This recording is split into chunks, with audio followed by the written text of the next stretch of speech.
Postmodern churches have been a favorite of young Christians. Many have started flocking to congregations that offer more traditional practices. Heather Sells explains. On the north side of Chicago, these college students and recent grads have formed a new Anglican church. For them, tradition isn't a negative, it's what they want. I love the emphasis on Scripture. I love that we read 4 long passages every Sunday, and so you really ingest a lot of Scripture every Sunday. And I love the way that it's interactive, and so, there's a call and a response, and that you get to pray back and forth. This movement is nicknamed Anglican Fever, and churches near college campuses are springing up from Florida to Pennsylvania and beyond.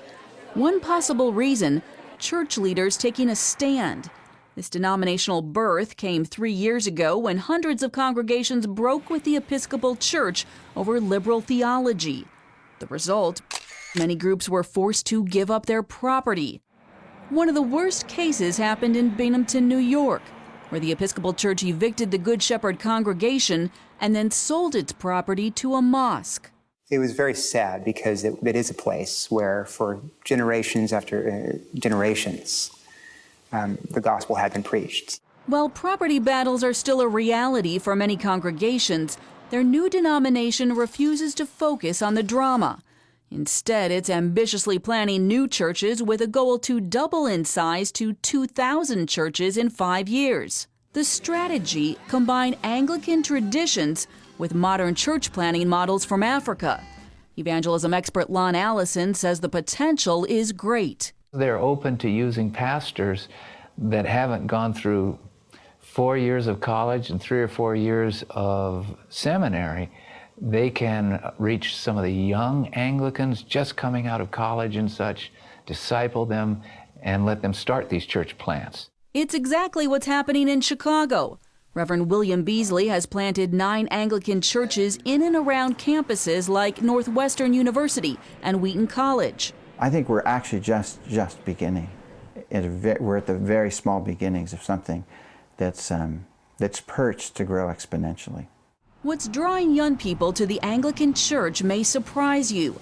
It's sacraments like weekly communion and traditional prayers that everyone helps read. I like the fact that it's something that Christians all around the world are saying, and that they've been saying it for a long time in the traditional aspect of that. The liturgy ties into the history, and we're finding that students are longing for something that feels safe.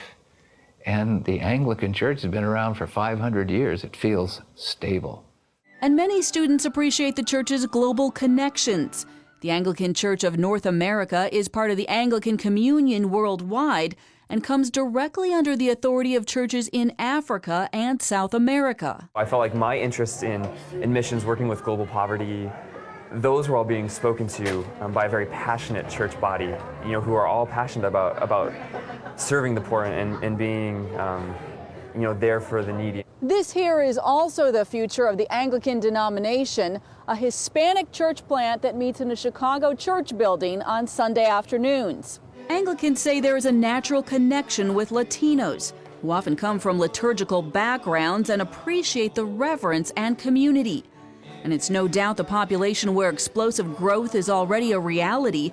1 in 4 babies born in the U.S. today is Hispanic.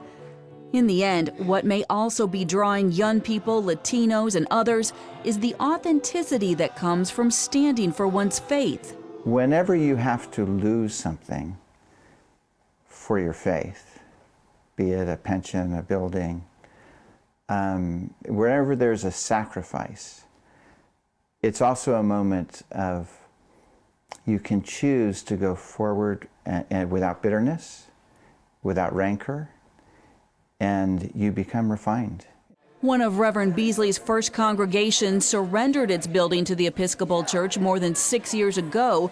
Today, it has bought its own property and plans to move in next year.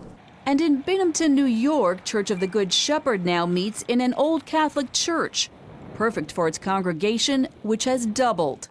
All encouraging signs for a young denomination determined to advance the gospel and multiply the church. Reporting in Chicago, Heather Sells, CBN News. church returning to its roots. I love it. I've heard from an Anglican pastor one time, ministry, he was joking, we process very well. and you get a real taste of the history of the church when you read the prayers that have been in English now for almost 500 years. But they also go back to the early church fathers and look at those prayers and just the whole style of worship and the heavy emphasis on communion. I can't say enough good things about that we need to remind ourselves that we partake of his body and blood on a regular basis. Yeah, and the sacraments, I think all of that, the structure of all of that that's been handed down for generations is very appealing to young people today.